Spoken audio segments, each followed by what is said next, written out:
What's up, y'all? Welcome to the video, and if this is your first time here, welcome to my channel. Thank you for spending some of your time with me. I'm really excited about today's video because this is my first ever true crime video. Bear with me because I'm still kind of trying to work out exactly how I want to do these videos, so it might be a little bit bumpy on the way, but we are getting there.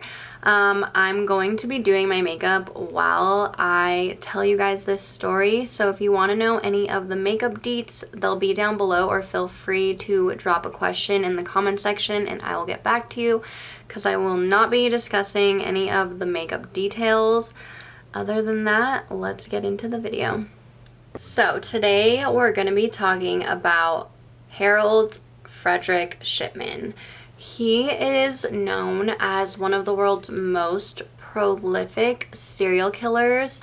My best friend was helping me figure out who I wanted to do the first video on, and she suggested him, and I thought it was perfect because neither of us had ever heard of him before, even though he is one of the biggest serial killers in history. So I thought it would be interesting to have him as our first story. He was born on January 14th, 1946 in Nottingham, United Kingdom. He was the middle child to his parents. His dad's name was also Harold and his mother's name was Vera. He was born into a pretty normal working class family. Nothing crazy. I feel like that's something kind of different about him as opposed to a lot of other murderers or serial killers, is he really didn't have a crazy childhood. Nothing really super traumatic or out of the ordinary has happened to him growing up. He was his mother's favorite child. She thought he was special and believed that he showed signs that he was more intelligent compared to his siblings. So they grew a close bond, and it's believed that because of this, she kind of instilled a sense of superiority in him. He was always really smart, got good grades, he was good at the sports he did, he played rugby, he ran a lot. He was known as a bit of a loner. It's not that he didn't really have friends or anything, but just the, I guess, pressure from his mom and keeping up with his schoolwork and sports and stuff, he didn't develop a lot of close friendships the way that I'm sure most of us around that age do. Because he was excelling so much academically, he was accepted into grammar school. From my understanding, this is something done in England or other countries for students who are doing well academically. They must be accepted into these more top-notch schools to continue their education. Harold, or Fred, they also called him Fred because his dad's name was also Harold, so you might hear me refer to him as both, but like I said, Harold was extra close to his mother. Unfortunately, when he was a teenager, she did develop lung cancer and she became terminally ill. He would be by her side to help comfort her and take care of her the best that he could. So when doctors would come to check on her, they would administer her doses of morphine to help with her comfort, because she was in so much pain and she was terminally ill, so there was not a whole lot that they could do for her other than to try to comfort her in the remaining time that she had. Unfortunately, she did pass away on June 21st, 1960, when Fred was only 17 years old. So this was on a Friday, and he returned to school on Monday, the following Monday, And one of his friends was talking to him, asking about his weekend, and Harold went on to explain to him how his mother passed away. Mind you, his friend was shook because Harold had never even mentioned to him that his mother was sick in the first place, let alone to the point that she was possibly going to pass away. So, of course, his friend was very concerned, asked him how he was and how he'd been grieving, and Fred acted very normal, just like he did any other day. And he told his friend that he just went for a run, and he ran all night through the rain, and that was pretty much that. So it was then after his mother's death that he decided to pursue medicine and becoming a doctor. He went on to study medicine in school. He then met his wife. Her name was Primrose, and about 5 months later, she became pregnant with their first child.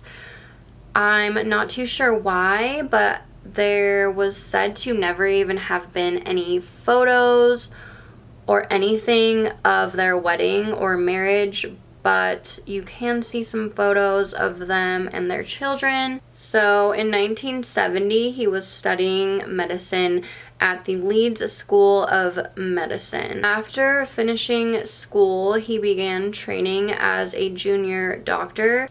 And in 1974, he accepted his first position as a general practitioner. During this time, everyone that knew Harold really, really liked and respected him. They thought he was incredibly confident, outgoing, thoughtful, that he worked really hard. And this was thought of him by his patients as well as most of his colleagues. Eventually, his colleagues noticed something kind of strange. He was having continual blackouts, and he claimed that he had developed epilepsy and that's what was happening. Well, this ended up being a huge lie. Eventually, Harold was caught forging prescriptions from his patients in nursing homes and things like that in order to get his hands on pain pills to fuel his own addiction. He ended up coming clean about this and going to rehab. In 1977, he claimed he was better, and he then left rehab.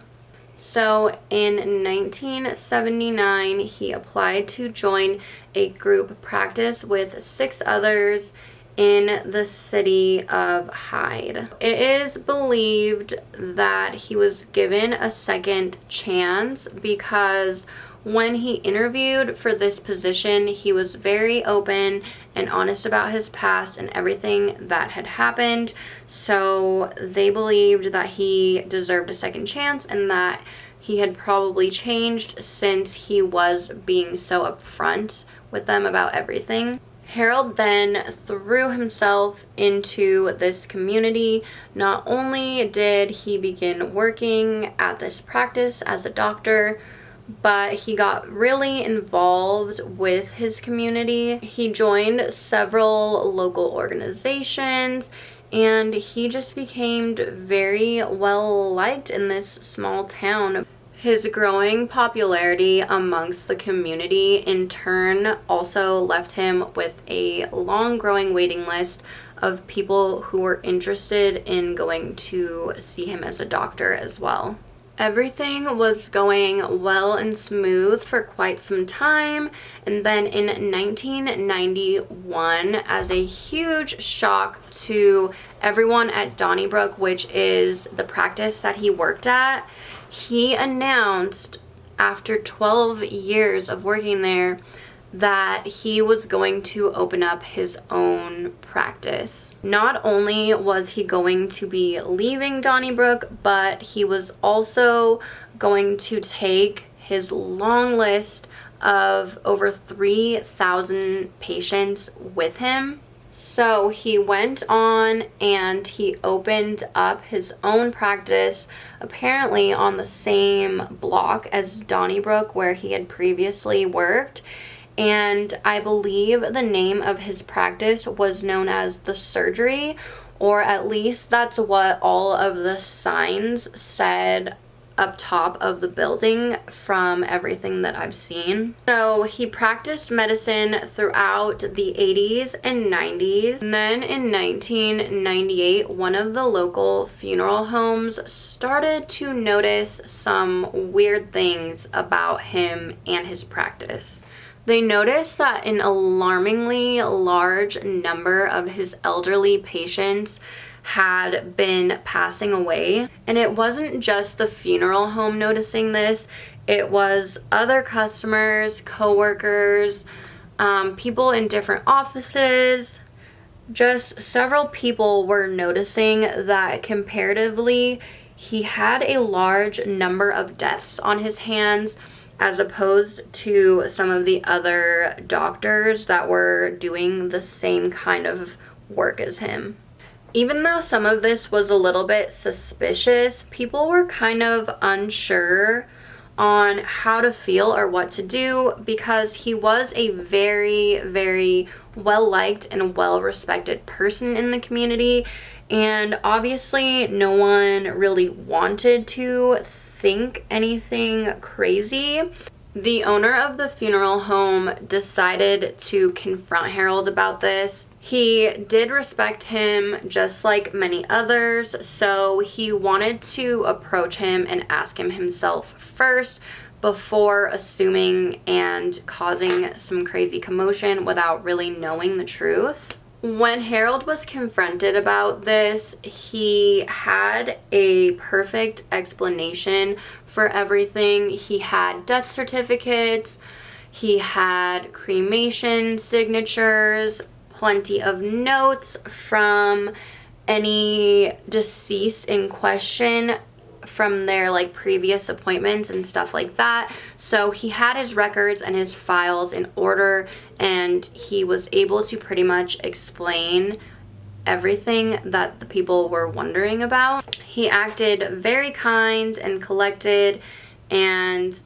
continued to reassure the funeral owner that there was absolutely nothing to worry about. So things were cool and quiet for a little while, and then a coworker at the funeral home started getting their own suspicions, and they decided to contact authorities and file a report, hence causing an investigation to get started. However, Harold had all of his paperwork in order just like the first time, and his records basically checked out and cleared his name once again. So this was until 1998. It was June 24th of 1998 when a woman named Kathleen Grundy was found dead in her home. Now, Kathleen was 81 years old, so she was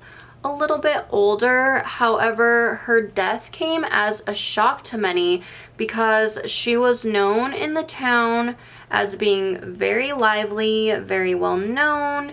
She really didn't have any health concerns or anything like that. So despite her being a little bit older, no one expected this to happen. Keep in mind, Harold was the last person to have seen her. He was who signed her death certificate, and this raised a few red flags for Kathleen's daughter. So Kathleen's daughter, Angela, was an attorney. After Kathleen's death, Harold ended up coming forward with a will that he claimed was from Kathleen. Her daughter immediately got red flags because, like I said, she was an attorney. So she would have been the one to help Kathleen establish this will that she knew nothing about. Angela was the one prior to this who usually handled all of Kathleen's legal matters. So it was just kind of strange that this will would come up that she had never seen or heard of before. And surprise, surprise, the will left everything of Kathleen's to Harold. It's not that often that people leave all of their belongings and their estate to their doctor. So Angela decided to go to the authorities and explain to them that she believed that this will was forged and that her mother did not die of old age and that they needed to look into this. So they began looking into this will, and their first step was to contact the witnesses who had signed. When they started speaking to the witness, he explained that he was there as a patient at the surgery and that Harold had approached him asking him to be a witness to sign, and that this woman was elderly and that she didn't have very many family or friends to sign for her, and that the witness was under the impression, because of Harold, that this was a study on old age, not him signing as a witness for a will. Well, the paper that he was signing was folded over, and apparently he didn't think much of it, so he just signed, not knowing that this was this poor woman's will. So this is when they realized that maybe Harold did something to Kathleen in order to get everything that he left on the will. However, the only way to really find out or verify was to exhume her body and properly analyze her cause of death. So once they exhumed her body, they analyzed her tissue, and they were able to conclude that she had lethal doses of morphine in her system, meaning that she died from a morphine overdose. So they were able to see that Kathleen had overdosed 3 hours prior to her death, and guess who had been doing a home visit with her during that exact time? So, of course, they went to go raid Harold's home, but just like everything else, he had a crazy explanation for why this was all happening. He claimed that Kathleen was actually addicted to drugs and he was just trying to help her. However, none of her family or anyone that knew her was aware or had any kind of suspicion that she was addicted. So clearly his story was not adding up this time. Authorities did a little bit more digging and investigation, and they took a closer look at all of Harold's notes from his previous visits and appointments with Kathleen, because apparently he had been keeping track and records and notes of all of their appointments. Well, little did he know that his computer had been timestamping all of these notes, and they were actually made after her death. So Harold was trying to cover his tracks, basically. When they were raiding his home, they also decided to look for a typewriter that he possibly could have forged her will with. Surprisingly, Harold willingly gave the typewriter up, and sure enough, it matched the ink that was used for her will. Upon raiding his home, they also found a large amount of fine jewelry that amounted, I believe, to over $13,000. Along with this, they raided his practice, the surgery, and they found a massive amount of medical records and notes on them. So this got them thinking that maybe Kathleen was not his first victim. So authorities then decided to start going through other death records that Harold had certified, and it did not take them long to start to see a pattern occurring. When the word of everything that had happened with Harold and Kathleen's death started getting out, a lot of other people who had had family members die under the care of Harold began getting a little bit suspicious. They started questioning things and realizing, like, hey, that sounds a lot like what happened to my family member. They died sitting up, dressed in normal, nice, everyday clothing. According to Harold, they died a natural death. And typically when there's a natural death, people die in their beds, sleeping in their pajamas. They're not really found sitting straight up in nice clothing that they would have worn out. So this began a chain reaction of bodies getting exhumed so that they can be examined to see if they did in fact die of natural causes or if that was not so much the case. I believe it was 12 or so bodies that had been exhumed, and every single autopsy came back as a lethal overdose of morphine. So Harold had been forging all of these documents to all of these people's medical records to make it look like they were ill, make it look like they were dying, hide old documents that proved that these people were in fact healthy before, all of this stuff to try to cover his tracks. So Harold was arrested on September 7th of 1998. Defense attorneys tried a lot of shady shit to try to undermine all of the allegations that were brought against him. However, there was an overwhelming amount of evidence against him, so luckily nothing that they did worked and he was convicted of his crimes. Now they were trying to figure out how Harold was getting his hands on all of this morphine because he needed a lot for all of the people that he was killing, and he was overdosing them, so clearly he was using a lot on them. They ended up discovering a man that was a patient of Harold's. He was lying to this man and telling him that he had cancer, that it was really, really bad, it was getting worse, and he continued to up his dosage of morphine, supposedly, and so that was kind of like his endless supply. Unfortunately, this man's father did not believe that his son had cancer, and he confronted Harold on it.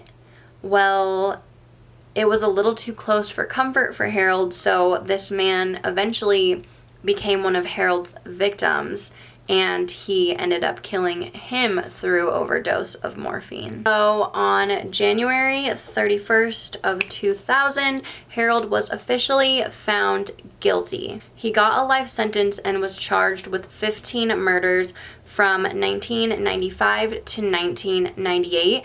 However, his case was continually investigated as the years went on, and it gets so much worse. He is believed to actually have killed at least 215 people, but possibly even close to 300. The actual number is unknown to this day because, unfortunately, some of Harold's patients who he killed, he had convinced their family members instead of burying them to cremate them. So once all of these bodies were being exhumed, unfortunately those that were cremated, their bodies were gone, so they could not be analyzed to figure out whether or not they really died or if they were killed. Harold tried to maintain his innocence throughout this entire thing. His wife even stuck by his side and claimed that he was innocent. So obviously there was never a confession of guilt or anything along those lines to explain why he possibly could have done all of this, but there are some theories. So the common factor amongst all of his murder victims was that he killed them through lethal overdose of morphine. If you guys remember, Harold's mother was dying when he was a teenager, and he was there to witness her get injections of morphine to ease her pain. So a lot of people believe that this sparked his fascination with controlling death. Not only that, but he had a very addictive personality, having been a drug addict in the past.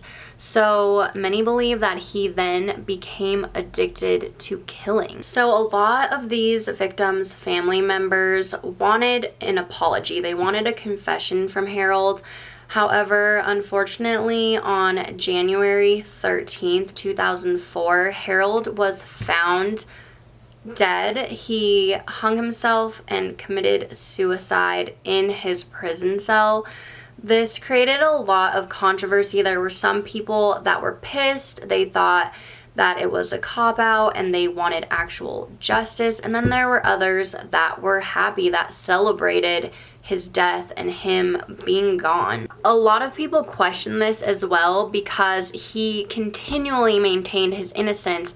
So if you're innocent, why would you commit suicide if you don't have a guilty conscience? So that is the story of Harold Fred Shipman, one of the world's most prolific serial killers, who got away with so much simply because he was a doctor, a man in a position of power that typically, I don't know about you guys, but when I hear something from a doctor, I kind of just take their word as bond.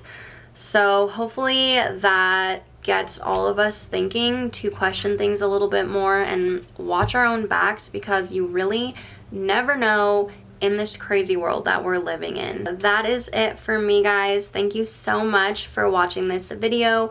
Don't forget to subscribe if you enjoyed this video, and I will see you in the next one.